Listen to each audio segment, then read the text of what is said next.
Goeiemôre julle. Raai met wie ek gesels vandag. Ad Botha. Hy nooi julle almal uit na die Blomme en Bubbles fees van die 5de tot die 7de September.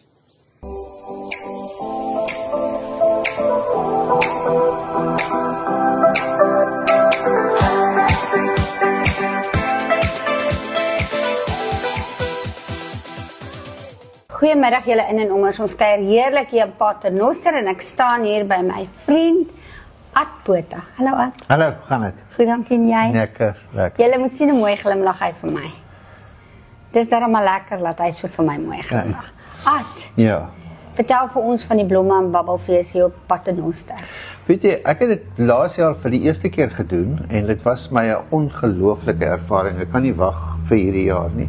Maar ek het nie regtig vreeslik deelgeneem met my galery is oop vir die mense wat wil inkom, maar ek doen presies wat hulle doen. Ek gaan van plek tot plek en proe die wyne. Dit is 'n absolute fees. Gaan ons mekaar raakloop iewers? For sure, as jy gaan doen wat ek gaan doen, gaan ons. Gaan ons mekaar herken? Miskien nie so laat in die dag nie, in die oggend nog.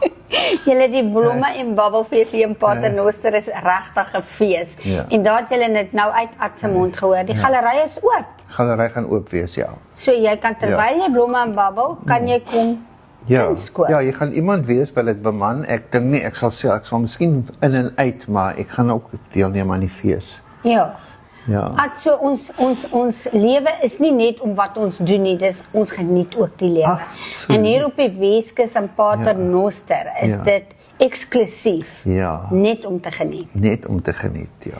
Nou ja, julle nou gehoor, Ad Botha, hy nooi vir julle uit na Paternoster toe, die 5de tot die 7de September, by die Blomme en Bubblefees. Sy galery gaan oop wees, maar julle sal hom dalk saam met my iewers hier op die straat raakloop, waar ons al die toetsstasies check, om te kyk of alles oukei is. Of dalk selfs hier.